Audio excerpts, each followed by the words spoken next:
Kingdom of Political Science YouTube channel එකට ඔයාලව සාදරයෙන් පිළිගන්නවා.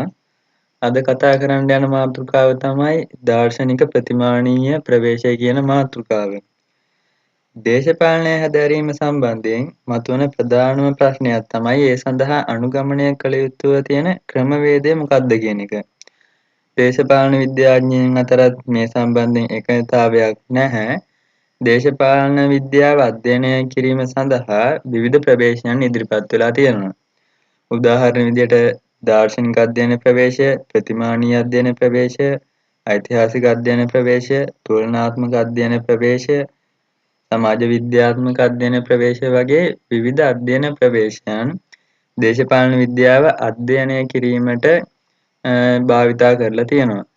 එතකොට මේ ප්‍රවේශයන් ප්‍රධාන වශයෙන් කොටස් දෙකකට බෙදන්න පුළුවන්.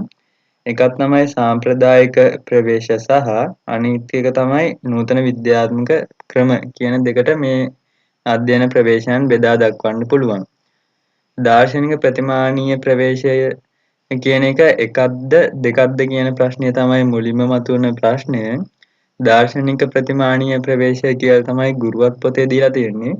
මේ හින්දා දාර්ශනික ප්‍රතිමානීය කියන දෙකම එකක් විදිහට සලකලා තමයි ප්‍රශ්නයක් ඇහුවොත් ඒ සඳහා පිළිතුරු ලියන්න ඕනේ. දේශපාලන අධ්‍යයනයට මුලින්ම යොදාගෙන තියෙන දීර්ඝකාලීන පැවැත්මක් තියෙන ප්‍රවේශය තමයි මේ දාර්ශනික ප්‍රතිමානීය අධ්‍යයන ප්‍රවේශය කියන්නේ. මේ දාර්ශනික ප්‍රතිමානීය ප්‍රවේශ සඳහා පුරෝගාමින් වෙලා තියෙන ප්ලේටෝ සහ ඇරිස්ටෝටල්. ඇරිස්ටෝටල් දේශපාලන විද්‍යාවේ පියා විදිහටත් හඳුන්වනවා. ඊට පස්සේ යුරෝපා චින්තනය තුළ සිටි ප්‍රධාන දාර්ශනිකයන් ලෙස සිසරෝ, ශාන්ත Augustine, Machiavelli, Thomas Hobbes, John Locke, Immanuel Kant, Hegel, Karl Marx දක්වන්න පුළුවන්. ඊට පස්සේ 20 වන සියවසේ ප්‍රධාන චින්තකයන් අතර Mahatma Gandhi, Hannah Arendt, Charles Taylor, John Locke, Jurgen Habermas වගේ අය ප්‍රධාන වෙලා තියෙනවා. මෙම චින්තකයන්ගේ දර්ශනයෙහි වෙනස්කම් තිබුණත් ඔවුන්ට පොදු කරුණු දෙකක් තිබිලා තියෙනවා. එකක් තමයි ඔවුන් දේශපාලන විද්‍යාඥයින් නොව දේශපාලන දාර්ශනිකයින් වීම. ඊළඟ කාරණය තමයි ඔවුන් හැමදෙනාම දේශපාලන යන ප්‍රපංචය දෙස බැලුවේ ප්‍රතිමානීය දෘෂ්ටි කෝණයකින් වීම කියන එක. එතකොට මේක කෙටි ප්‍රශ්නයකට අහන්න පුළුවන්. ඒ හින්දා මේ දෙක මතක තියාගන්න. ඊළඟ තමයි මෙම ප්‍රවේශයේදී කිසියම් සංසිද්ධියක් මනසින් මනසින් තමයි මේගොල්ලෝ ඒක මුලින් දකින්නේ. මනසින් දැක බුද්ධියෙන් විශ්ලේෂණය කර අදහස් ඉදිරිපත් කරනු ලබයි. එතකොට මේ මනසින් ගොඩනගනු ලබන දාර්ශනික උපකල්පනයන් පස්සේ ප්‍රායෝගික තත්ත්වයට පත් කිරීමට දාර්ශනිකයන් කටයුතු කරනවා. එතකොට මේගොල්ලෝ මුලින් නිගමන වලට එළඹීම තමයි සිදු කරන්නේ. සාමාන්‍ය විද්‍යාත්මක ක්‍රමයකදී අවසානයේ නිගමන වලට එළඹෙන්නේ. ඒත් මේ දාර්ශනික අධ්‍යයන ප්‍රවේශයේදී මුලින් නිගමන වලට එළඹිලා ඒවා ප්‍රායෝගික තත්ත්වයට පත් කිරීමට උත්සාහ කරනවා.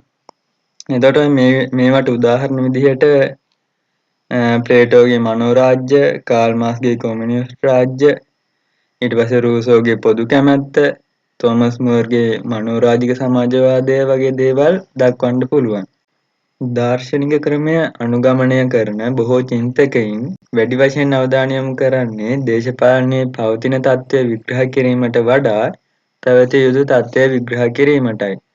එතකොට මේ දේශපාලන චින්තකයන්ට දේශපාලනයේ පවතින තත්ත්වය වැඩක් නැහැ. ඒක තියෙන්න ඕනේ කොහොමද කියන එක තමයි ඒගොල්ලන්ට වැදගත් වෙලා තියෙන්නේ.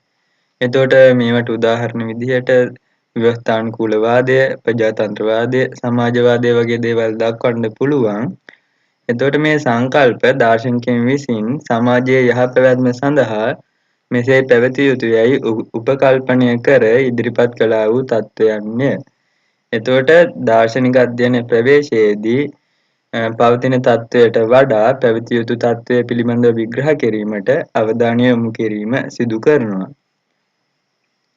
ඊට පස්සේ දාර්ශනික ප්‍රවේශයේ තියෙන මූලික ලක්ෂණ මොනවද කියලා බලමු. දාර්ශනික ප්‍රතිමානීය අධ්‍යයන ප්‍රවේශයේ මූලික ලක්ෂණ 3ක් තියෙනවා. පළවෙනි එක තමයි ලෝකයේ පිළිබඳව අතිමූලික ප්‍රශ්න ඇසීම සහ විභාග කිරීම. එතකොට ලෝකය යනු කුමක්ද? ලෝකයේ පැවැත්ම සිදුවන්නේ කෙසේද? ලෝකය ගැන ඥානය කළ හැකිද? ජීවිතය යනු කුමක්ද? වගේ විවිධ ප්‍රශ්නයන් ඇසීම මේ දාර්ශනිකයන් සිදු කරලා තියෙනවා. එතකොට දේශපාලනය පිළිබඳවත් මේ දාර්ශනිකයෝ ප්‍රශ්න නගලා තියෙනවා. එතකොට දේශපාලනය යනු කුමක්ද? රාජ්‍ය යනු කුමක්ද? රාජ්‍යයට මනුෂ්‍යයන් අවනත විය යුත්තේ ඇයි? රාජ්‍ය හා අනිකුත් මනුෂ්‍ය සංවිධාන අතර ඇත්තේ කවර සම්බන්ධයක්ද? වගේ අතිමූලික දේශපාලනය පිළිබඳවත් අතිමූලික ප්‍රශ්න ඇසීම මේ දාර්ශනිකයෝ සිදු කරලා තියෙනවා. ඊට පස්සේ දාර්ශනික ප්‍රවේශයේ දෙවෙනි මූලික ලක්ෂණය බලමු. දර්ශනවාදීහු ලෝකය තේරුම් ගැනීමට අප පාවිච්චි කරන සංකල්පවල අර්ථය නිරවුල් සහ නිශ්චිත කර ගැනීමට විශේෂ උනන්දුවක් දක්වති. එතකොට මොනවද මේ සංකල්ප කියලා බලමු. උදාහරණ විදිහට යුක්තිය, සාධාරණත්වය, නිදහස, සමානාත්මතාව සහ අයිතිවාසිකම් වගේ දේවල් දක්වන්න පුළුවන්. දර්ශනවාදී ප්‍රවේශයේ තුන්වෙනි මූලික ලක්ෂණය විදිහට දර්ශනවාදී ප්‍රවේශය දේශපාලනයේ ප්‍රතිමානීය අරමුණු ගැන දක්වන දැඩි උනන්දුව දක්වන්න පුළුවන්. එතකොට මේ ප්‍රතිමානීය කියන්නේ මොකක්ද? ප්‍රතිමානීය කියන එකෙන් අර්ථවත් වෙන්නේ වටිනාකම් විනිශ්චයන්ගෙන් සමන්විත කියන එක. ලෝකයේ සිදුවන දේ පිළිබඳව අප අතර හොඳ නරක, යහපත් අයහපත් ආදී ලෙස වටිනාකම් විනිශ්චය කිරීම තිබේ. ඒවා වනාහි ප්‍රතිමානීය විනිශ්චය කිරීමය. ප්‍රතිමානීය විනිශ්චය කිරීම කියන්නේ මොනවද කියලා ඉස්සරහදී සාකච්ඡා කරමු. ලෝකයේ සිදුවීම් පිළිබඳව ගුණාත්මක ඇගයීම් කිරීමේ මිනුම් දඬු අපට සැපෙන්නේද ප්‍රතිමානීය සංකල්ප මගිනි. මේවට උදාහරණ විදිහට නිදහස, සමානාත්මතාව, යුක්තිගරුකත්වය වගේ දේවල් දක්වන්න පුළුවන්. ලෝකය වඩාත් හොඳ ස්ථානයක් ලෙසට සකස් විය යුත්තේ කෙසේදැයි අපට සිතන්නට අනුබල දෙන්නේද ප්‍රතිමානීය අරමුණු විසිනි. මෙන්න තියෙනවා ප්‍රතිමානීය විනිශ්චය කිරීම දෙකක්. එකක් තමයි සමාජ සමානාත්මතාවයට ගරු කළ යුතුයි. අනික දේශපාලනය ප්‍රජාතන්ත්‍රවාදී මාවතට යොමු විය යුතුයි කියන එකයි. මේ වගේ ප්‍රතිමානීය අරමුණු බොහෝ ප්‍රමාණයක් තියෙනවා. දේශපාලන දර්ශනවාදයේදී ප්‍රතිමානීය සංකල්ප තරමක් ඉහළ මට්ටමේ අර්ථ දෙකක් ඇගීමට භාවිත කරනවා. ඒකේ එකක් තමයි දේශපාලන චින්තනය, අධ්‍යයනය සහ විග්‍රහය මෙන්ම දේශපාලන ආයතන සහ භාවිතයන්ද සමාජයේ පොදු අපේක්ෂා සහ යහපත වෙනුවෙන් කැපවිය යුතුය යන පිළිගැනීම. ඊළඟ එක දේශපාලන අධ්‍යයනයේ අරමුණ විය යුත්තේ දේශපාලන ප්‍රපංච යනු මොනවාදැයි විස්තර කිරීම නොව දේශපාලන ආයතන සහ භාවිත කෙසේ සකස් විය යුතුද යන්න යෝජනා කිරීම. මේ විදිහට දේශපාලන දර්ශනවාදයේ ප්‍රතිමානීය සංකල්ප ඉහළ මට්ටමේ අර්ථ දෙකකින් භාවිතා කරනවා. දාර්ශනික ප්‍රවේශය චර්යාවාදීන් හා හැනා ඇරන්ට් විවේචනයට ලක් කර ඇත. ඊළඟට සාකච්ඡා කරමු දාර්ශනික ප්‍රවේශයට තියෙන විවේචන මොනවද කියලා. එතකොට චර්යාවාදීන් කියනවා චර්යාවාදීන් පෙන්වා දෙන්නේ දේශපාලන අධ්‍යයනයට ප්‍රතිමානීය අරමුණු මගින් මඟ පෙන්වන නිසා එය විද්‍යාත්මක නොවන බවයි.